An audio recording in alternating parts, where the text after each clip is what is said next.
하나님 말씀 함께 보겠습니다. 사무엘상 1장 9절에서 18절까지 말씀입니다.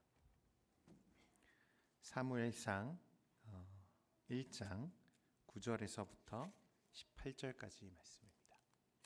구약성경 408면 전후에 있는 사무엘상 1장 9절에서 18절까지 우리 한 절씩 교독하겠습니다. 그들이 실로에서 먹고 마신 후에 한나가 일어나니 그때 제사장 엘리는 여호와의 전 문설주 곁 의자에 앉아 있었더라.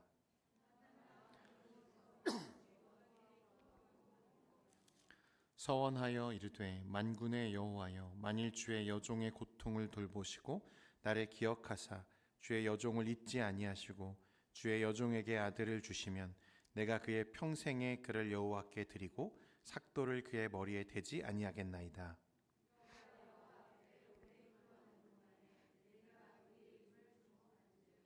한나가 속으로 말하매 입술만 움직이고 음성은 들리지 아니하므로 엘리는 그가 취한 줄로 생각한지라.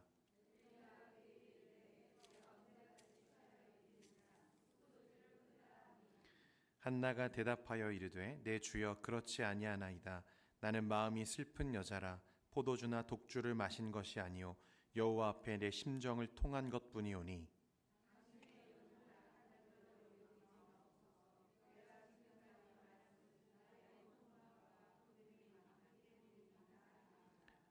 엘리가 대답하여 이르되 평안히 가라. 이스라엘의 하나님이 내가 기도하여 구한 것을 허락하시기를 원하노라 하니 이르되 당신의 여종이 당신께 은혜 입기를 원하나이다 하고 가서 먹고 얼굴에 다시는 근심빛이 없더라. 아멘. 할렐루야. 오늘 금요기도에 오신 성도 여러분, 주님의 이름으로 환영하고 또 사랑합니다. 우리 옆에 계시는 분들과 이렇게 한번 인사하겠습니다. 참 잘 오셨습니다. 오늘 은혜 많이 받으십시오. 네. 좀 궁금한 게 있는데요, 여러분. 예배마다 왜 이 앞자리에는 앉지 않으시고 이렇게 저 멀리 이렇게 앉으시는지. 여러분, 이 앞에 오시면 특별한 은혜가 있습니다. 할렐루야. 네. 네, 참 부담스러우시죠. 네, 앞자리에 온다는 게 혹시나 또 졸리지 않을까. 여러분, 그 설교를 듣다가 조시는 건 여러분 잘못이 아닙니다. 누구의 잘못입니까? 네, 설교자의 잘못입니다. 네, 두려워하지 마시고 우리 앞자리에서 여러분 충만하게 또 하나님 은혜 받으시는 여러분 되시기를 바랍니다. 오늘 이제 사무엘상 1장 한나의 기도라는 제목으로 여러분들과 좀 말씀을 나누려고 하는데요. 사무엘 상하의 스토리를 하나의 주제로 묶어보면 이 말씀은 다윗 왕국의 탄생과 또 형성 과정을 보여주는 책이죠. 그럼 이 다윗 왕국이 왜 중요한가? 다윗 왕국은 그리스도께서 이 땅에 시작하신 그 하나님의 나라의 모형이기 때문에 그렇습니다. 그래서 구속사적인 관점에서 다윗의 나라는 너무나 중요하죠. 그런데 이 다윗 왕국의 이야기를 기록하면서 사실 그 시작을 다윗으로 시작하지 않고 누구의 이야기로 시작하고 있습니까? 사무엘의 이야기로 시작이 됩니다. 사무엘의. 이 다윗 왕국의 문을 여는 사람이 누구냐면 이 사무엘이죠. 사무엘. 자, 그런데 성경 전체적인 맥락과 그래서 구속사적인 위치에서 볼 때도 사무엘이라고 하는 이 선지자는 너무나 우리에게 중요한 사람입니다. 역사의 한 면을 장식하는 아주 존귀한 사람이죠. 그런데 이렇게 중요한 사무엘인데 또 그 사무엘의 스토리가 무엇으로부터 시작되고 있습니까? 오늘 읽었던 한나의 기도, 그 어머니의 기도의 장면으로 그 말씀이 시작된다는 거예요. 결론적인 비약으로 좀 보일 수 있겠습니다만 어떻게 보면 이 한나의 기도로 누가 태어납니까? 사무엘이 태어나고 사무엘로 인해서 다윗 왕국과 훗날의 메시아 왕국까지 이어지는 하나님의 구속사가 점진적으로 발전해 가고 있는 것을 말씀을 통해 우리가 보게 되는 거죠. 그러니까 한 여인의 기도가 어디까지 닿아 있어요? 하나님의 나라까지 닿아 있는 것을 우리가 보게 됩니다. 여러분, 기도가 그래서 중요하고 기도가 참 위대한 거예요.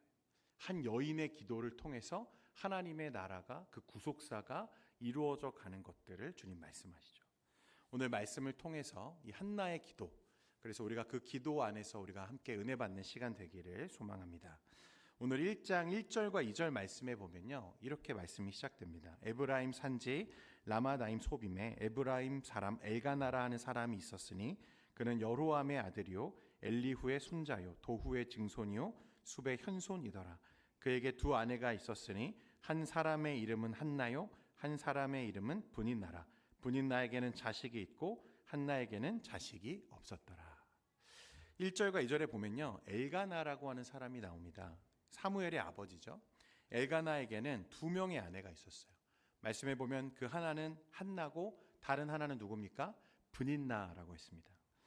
한글 개역 성경, 개역 개정 성경에는 좀 약간 오역되어 있는 부분이 있는데, 여기서 한 사람의 이름은 한나요, 다른 사람의 이름은 분인나라고 했는데요. 원래 원어의 의미를 정확하게 보면 다른 하나가 아니라 두 번째가 분인나다, 이렇게 말하고 있어요.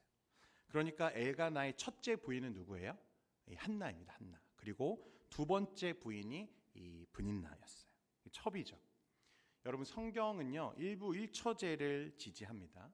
그런데 고대에 관행적으로 다수의 아내를 둔 사람들이 말씀에 등장해요. 그런데 분명 그건 하나님이 원하시는 것은 아니었어요. 하나님이 원하시는 건 일부 일처제, 그죠? 그래서 이런 하나님의 질서를 벗어난 어떤 환경들이 있을 때 늘 문제가 생기고 갈등이 생기는 것을 우리가 보게 되죠. 한 집에 두 아내라니, 여러분 벌써 긴장감이 형성되는 것 같지 않으십니까? 아내가 둘이라니. 네. 어쨌든 이 고대의 가정에서 첫 번째 부인이 누리는 권한과 권리가 많았을까요? 아니면 두 번째 부인이 많은 권한을 가졌을까요? 당연히 첫째 부인이 많은 권한을 가졌어요. 그러니까 그 관계 안에서도 위계 질서가 정확했다는 거예요.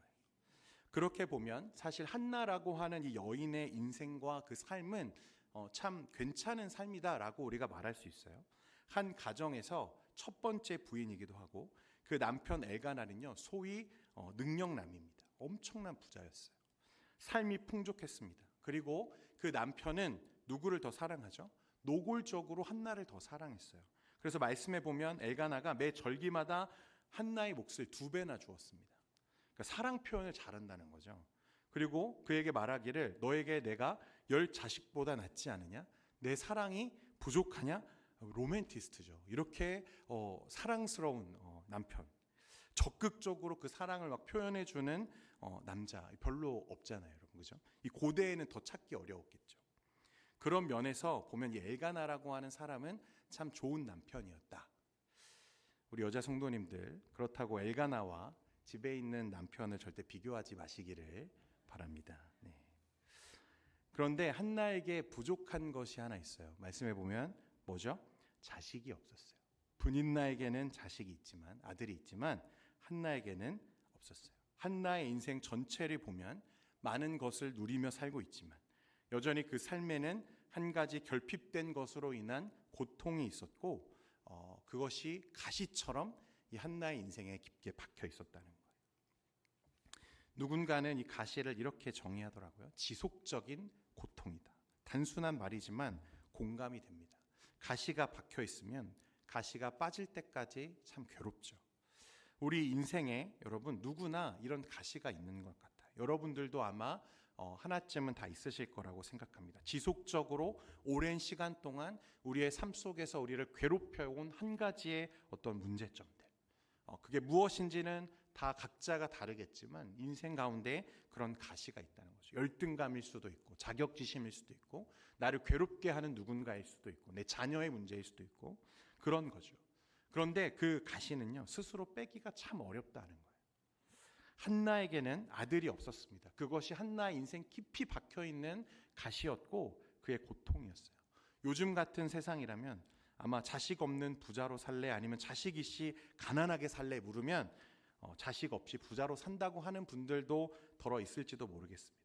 그러나 그래서 여기 있는 대부분 사람들은 자녀가 없으면 그냥 없는 대로 살면 되지라고 우리는 여기는 그런 시대 가운데 살고 있지만 여러분 이 당시는 그런 문제가 아니었어요. 고대 사회에서 자녀가 없다. 이 당시 팔레스타인 지역에서 여인이 아들을 못 낳는다라고 하는 건요 굉장한 수치로 여겨지는 일이었다는 거예요. 작은 문제가 아니었어요. 가장 먼저는 상속의 문제에 있어서 매우 불리한 입장이 됩니다. 또 다른 문제는 고대 이스라엘 문화에서 여인에게 이것은 종교적으로도 굉장히 수치스러운 일로 여겼다는 거예요. 여러분 성경에 보면 자녀는 전쟁에 나간 장수의 이 화살통에 꽂힌 화살과 같다고 했어요. 전쟁에 나갈 때 이 화살통 안에 화살이 가득 있으면 든든하잖아요. 그렇죠? 이건 축복이죠. 자녀가 많은 것은 정말 대표적인 하나님의 축복으로 여겨지던 거였어요. 반대로 자녀가 없다는 것은 어떤 의미죠? 저주받았다. 그렇게 여겨지는 일이었다는 거예요. 자녀를 못 낳아서 경제적으로도 또 상속 문제도 그렇지만 하나님께 버림받았다는, 하나님께 저주를 받았다는 그 비난과 조롱을 그는 평생 견뎌야 했다는 거예요. 참 여인으로서는 겪어내기가 힘들었던 가시였습니다. 또 말씀에 보면요, 이 한나의 고통을 더 고통스럽게 만드는 인물이 하나 있죠. 누구냐면 분인나였습니다. 분인나. 오늘 6절과 7절 말씀에 같이 한번 읽겠습니다. 시작. 여호와께서 그에게 임신하지 못하게 하심으로 그의 적수인 분인나가 그를 심히 격분하게 하여 괴롭게 하더라. 매년 한나가 여호와의 집에 올라갈 때마다 남편이 그같이 하매 분인나가 그를 격분시키므로 자식이 없는 것도 서러운데 옆에서 그 고통을 더하는 분인나가 있다는 것이 이 한나를 너무나 괴롭게 했습니다. 말씀에 보면 적수인 분인나가 그를 격분하게 했다. 또 말씀에 보면 분인나가 그를 격분시킴으로 그가 울고 먹지 아니하니. 6절과 7절에 보면 한나의 마음이 격분했다는 표현이 2번이나 나옵니다. 이 마음이 얼마나 괴로웠는지를 이렇게 표현하는 거죠. 격분했다. 분노에 휩싸여서 견딜 수가 없었다는 거예요. 여러분 우리 인생에도 이런 분인나가 하나씩 꼭 있지 않습니까? 안 그래도 힘들고 고통스러운 내 인생을 더 고달프게 만드는 사람들이 꼭 주변에 있는 것 같아요. 그래서 육체의 질병으로 또 힘들어하시는 분들도 많지만 사람 때문에 관계의 문제로 스트레스를 받아서 시달리는 분들이 참 많습니다. 이런 스트레스가 또 육체의 질병으로 이어지기도 하죠. 화병이라고 하는데 마음의 병이 든 사람이 그래서 이 사회에 참 많은 것 같아요. 자, 여러분들이 만약 한나라고 한다면 여러분 이 가시를 어떻게 해결하시겠습니까?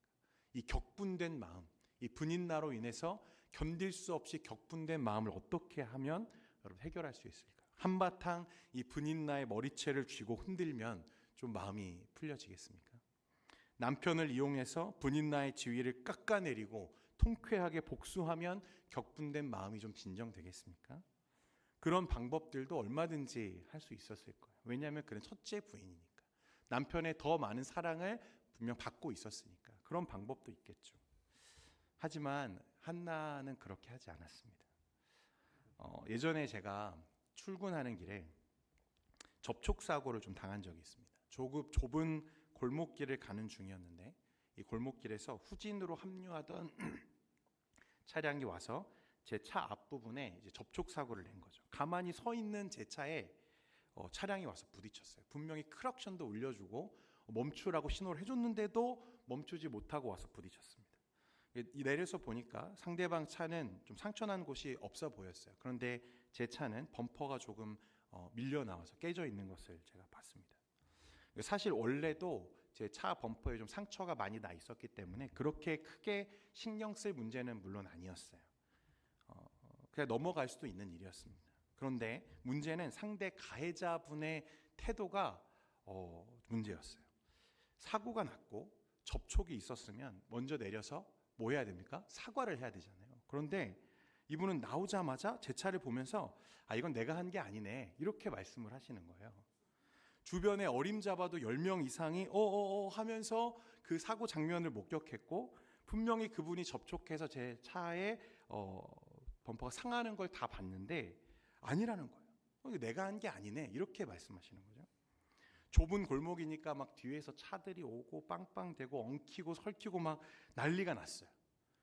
그런데 이분이요 도리어 저에게 막 화를 내면서 젊은 사람이 이런 걸로 막 사기를 치려고 한다고 하면 제가 목사인데 그걸 제가 말할 수도 없고 참 그렇죠?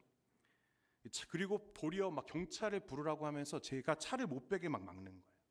심지어 막 주변 사람들이요 막 저 대신 막 싸워주더라고요. 아니 아저씨가 지금 후진하다가 차를 박아놓고 왜 큰 소리를 치냐고 도리어 옆에 있는 아저씨가 막 싸워주기도 했습니다. 어쨌든 일단 화가 치밀고 경찰도 부르고 싶었지만 일단 뒤에 밀린 차들도 있고 해결해야 됐기 때문에 자리를 제가 그냥 피했습니다. 출근하고 나서도 여러분 제가 제 마음이 어땠겠습니까? 격분되었어요. 마음이 진정되질 않는 거예요. 그래서 막 이쪽에 일하는 분들을 조금 통해서 알아보니까 가해 차량 번호만 알면 얼마든지 신고하고 조치를 할 수 있겠더라고요. 여러분 어떻게 해야 됐을까요? 신고해야겠죠, 그죠? 그래서 내 마음에 상처 준 그 사람에게 내가 그대로 갚아 주어야겠죠. 그렇게 하면 제 마음이 조금 풀리지 않았을까? 그런 생각도 사실 조금 했습니다. 그런데 그날 본당에 가서 혼자 조용히 기도하는데 그건 하나님이 원하시는 방법은 아니겠구나, 그런 마음을 주세요. 제가 생각하기에 여러분, 신앙은 어떻게 보면 선택하는 것 같아요. 어떤 선택이냐면 세상과 다른 것을 선택하는 게 우리의 신앙의 길이 아닐까. 세상에서는 눈에는 눈, 이에는 이. 내가 받은 것을 받은 만큼 돌려주거나 아니면 배로, 갑절로 갚아주는 것이 세상이 원하는 방식일지도 모르겠어요. 그러나 우리는 그런 방식으로 풀어가지 않아야 하는 거죠. 그게 믿는 사람들의 다름이 아니겠습니까? 오늘 설교를 통해서 제가 여러분들과 나누고자 하는 마음이 사실은 이거예요. 격분된 마음을 세상의 방법과 논리로 해결하려고 하지 말고 어떻게 하라는 거죠? 하나님 앞에 기도할 수 있어야 된다는 거예요. 여러분, 그분은 동네 주민이었어요. 불과 얼마 떨어지지 않은 곳에 교회가 있습니다. 오고 가면 언제든지 만날 수 있죠. 제가 세상의 논리대로 그를 고소하고 곤란하게 만들고 그래서 제가 입은 어떤 피해를 보상받을 수는 있겠지만 그것이 하나님이 원하시는 방법은 아니겠구나라고 하는 것을 기도하는 중에 깨닫게 하셨어요. 한나는 지금 자신의 격분된 마음을 가지고 누구에게로 나아갔냐면 하나님께 나아갔습니다. 그리고 나서 기도하기 시작했어요. 자신의 가시, 내 인생에 깊이 뿌리 박혀서 나를 격분하게 만들고 있는 그 문제를 가지고 하나님 앞에 나아갔다는 거예요. 이게 한나의 선택이었습니다. 사랑하는 성도 여러분, 여러분들을 격분하게 하는 일들이 우리의 일상에서 늘 있습니다. 가시가 있죠. 그리고 그게 하루 이틀 아니라 오랜 시간 우리의 마음을 끓게 만드는 경우들도 있을 거예요. 여러분, 그렇다면 우리 한나처럼 기도할 수 있으시기를 바랍니다. 기도의 자리로 하나님이 여러분들을 부르시는 거예요. 그런데 여기까지는 참 일반적이고 우리가 잘 아는 이야기인데 한나의 기도는 좀 특별한 점이 있습니다. 오늘 우리가 이 한나의 기도에 관심을 가져야 하는 이유가 여기 있는데 한나가 기도를 해요. 11절 말씀에 우리 같이 한번 화면 보시고 읽겠습니다. 시작. 서원하여 이르되 만군의 여호와여 만일 주의 여종의 고통을 돌보시고 나를 기억하사 주의 여종을 잊지 아니하시고 주의 여종에게 아들을 주시면 내가 그의 평생의 그를 여호와께 드리고 삭도를 그의 머리에 대지 아니하겠나이다. 여러분, 한나가 뭐라고 기도하죠? 하나님, 아들을 주세요. 그런데 아들을 주시면 내가 그의 평생의 그를 여호와께 드리고 그랬어요. 어떻게 한다고요? 여호와께 드리겠다고. 아들. 하나님, 아들 좀 주세요. 그렇게 기도했잖아요. 그런데 아들을 주시면 어떻게 한대요? 하나님께 드릴게요. 이게 무슨 기도일까? 그가 아들을 그토록 원한 이유가 있잖아요. 아들을 낳음으로써 자기가 원하는 회복이 있잖아요. 누리는 유익이 있습니다. 아들을 낳음으로 자신의 수치가 가려지고 비로소 자신의 모든 권리와 권한을 누릴 수 있는 그런 상황을 원했기 때문에 그가 기도했던 거잖아요. 그런데 그 아들을 주시면 하나님께 그 아들을 드릴게요. 한나의 기도가 위대한 건요, 여러분, 바로 이것 때문에 그래요. 하나님께 드린다. 그 아들을 드릴게요.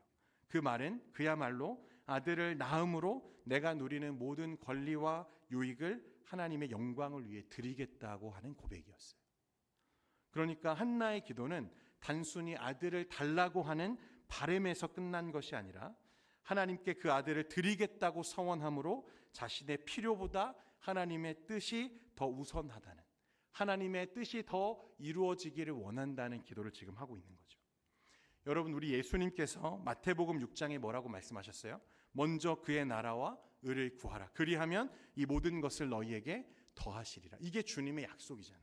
오늘 한나의 기도가 꼭 그런 기도였던 거죠. 자신의 인생에서 가장 간절한 기도를 드리면서도 그것을 자신의 만족이나 자신의 어떤 뜻을 이루는 도구로 사용하는 것이 아니라 도리어 하나님의 뜻이 내 삶의 이 가시를 통해서 이루어지기를 원합니다라고 지금 그가 기도하고 있다는 거예요. 대단하지 않습니까? 나의 뜻과 나의 계획보다 하나님의 계획이 더 크고 하나님이 더 완전하시다는 사실을 온전하게 고백할 수 있는 사람만이 기도할 수 있는 기도였어요. 그게 한나의 기도였습니다. 하나님, 아들을 주세요. 그러면 하나님께 드릴게요. 이것이 온전한 기도이고 하나님이 기뻐하시는 기도라는 거예요. 여러분의 기도가 한나의 기도와 같이 되기를 소망합니다. 여러분, 기도는 우리의 뜻을 이루는 수단이 아니에요. 하나님의 뜻이 내 삶에 이루어지는 통로가 기도예요. 한나는 그것을 알았던 거죠. 그래서 그냥 아들을 주세요. 하나님, 내 고통을 좀 헤아려 주세요. 내 격분된 마음을 좀 진정하게 해주세요가 아니라 더 나아가서 이 일이 하나님 나라의 영광이 되기를 바랍니다. 하나님, 나를 써주세요 라고 기도하고 있더라는 거예요. 하나님이 크게 응답하시는 기도는 여러분 이런 기도예요. 기도의 응답으로 주신 아들이 사무엘이죠. 그는 하나님 나라를 위해 가장 중요한 역사의 한 장면을 열어내는 위대한 자로, 존귀한 자로 하나님께 쓰이는 거예요. 이게 한나의 위대한 기도입니다. 계속해서 말씀해 보면요, 이제 한나가 이 격분된 마음, 그 가시를 품고 막 기도하는데요. 그 장면을 누가 보게 되었냐면 엘리 제사장이 보게 됩니다. 그런데 엘리가 보니까 한나가 막 뭐 하는데 입은 막 뭐라 중얼중얼 하는데 소리는 안 나요. 그 장면을 보면서 그가 어떻게 오해하죠? 아, 저가 술에 취했구나. 이 대낮에 저 여자가 술에 취해서 와가지고 지금 기도를 하고 있구나. 어떻게 그걸 그렇게 오해할 수 있었는지는 잘 모르겠지만 엘리가 한나에게 막 타박을 해놓습니다. 야, 술 좀 끊어라. 너 술 좀 멀리 해야 될 것 같아. 오해한 거죠. 한나는 억울합니다. 그래서 호소하죠. 자신은 취한 게 아니라 이렇게 하지 않으면 터져서 무너질 것 같은 내 마음을 지금 하나님께 아뢰는 중이라는 거예요. 15절 말씀에 한나가 대답하여 이르되 내 주여 그렇지 아니하니이다. 나는 마음이 슬픈 여자라 포도주나 독주를 마신 것이 아니요 하나님 앞에 내 심정을 통한 것뿐이오니. 그러니까 자초지정을 들으니까 엘리가 이해가 됐어요. 미안하죠. 그제서야 한나를 위해서 축복을 빌어줍니다. 그게 17절과 18절에 나오는데 같이 한번 읽겠습니다. 17절 18절 시작. 엘리가 대답하여 이르되 평안히 가라. 이스라엘의 하나님이 내가 기도하여 구한 것을 허락하시기를 원하노라 하니 이르되 당신의 여종이 당신께 은혜 입기를 원하나이다 하고 가서 먹고 얼굴에 다시는 근심빛이 없더라. 다시는 얼굴에 무엇이 없었다고요? 근심빛이 없었다. 여러분, 이게 중요합니다. 다시는 근심의 빛이 없었다.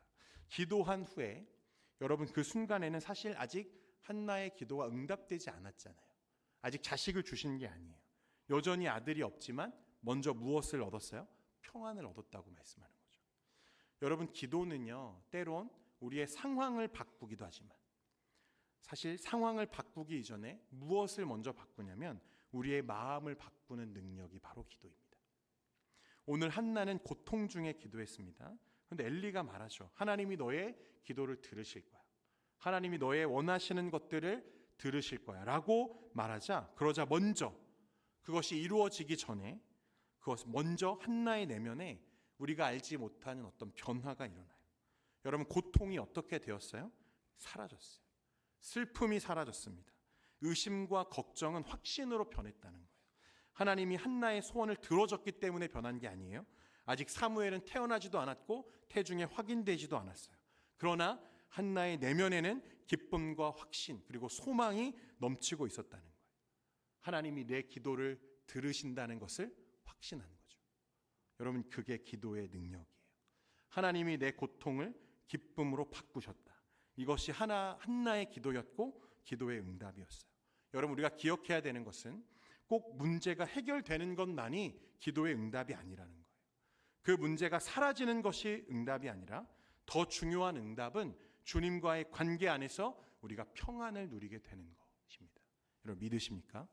기도할 때 우리의 문제가 해결될 수도 있어요. 우리가 원하는 방식대로 풀어질 때도 있지만 더 많은 순간에는 그렇지 않을 때도 있다는 거예요.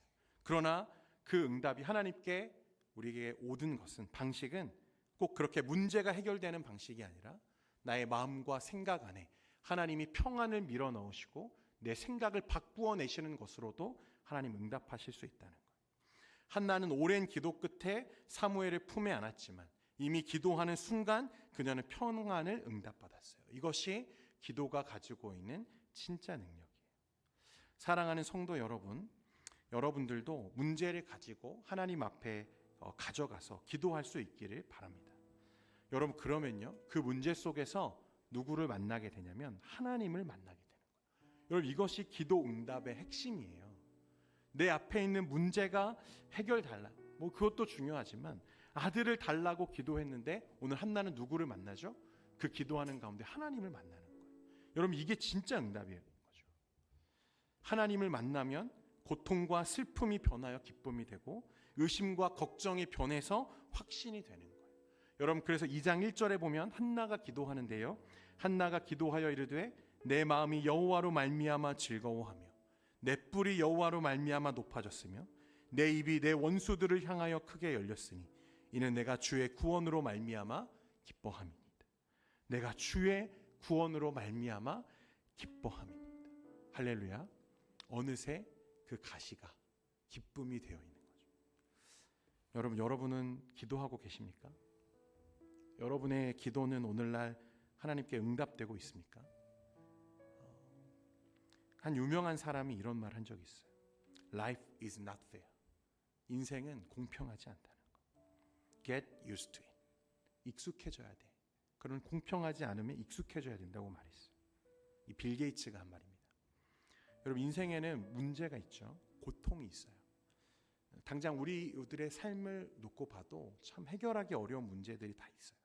그런데 진짜 문제는 그 고통에 우리가 너무 익숙해져 간다는 거예요. 기도하지 않고 어쩔 수 없지, 그냥 그러다 마는 거지, 그러려니 하고 기도를 포기하는 순간이 너무 많다는 거예요. 여러분, 기도를 포기하는 건요, 하나님을 포기하는 거예요. 하나님 없이 내가 살겠다고 내 인생에 선언하는 것입니다. 지독한 불신앙이에요. 오만한 거예요. 기도하지 않는 건 교만입니다. 사랑하는 성도 여러분, 가시가 있는 것은 하나님께서 우리를 기도의 자리로 부르시는 사인일 수 있어요. 그리고 그 가시를 통해서 우리는 하나님을 만날 수 있습니다. 오늘 혹시 그런 아픔과 슬픔의 시간들을 걸어가고 계시는 성도님들이 계시다면 오늘 한나와 같이 기도하고 그 기도를 통해서 나를 만지시는 여호와 하나님을 만나게 되는 우리 여러분 되시기를 축원드립니다. 우리 이 시간에 함께 기도하면서 우리를 위로하시고 오늘도 격려하기를 원하시고 우리를 만나시고 우리에게 평강 주시기를 원하시는 우리 하나님의 음성을 간구하며 기도하는 우리 이 시간 되기를 소망합니다.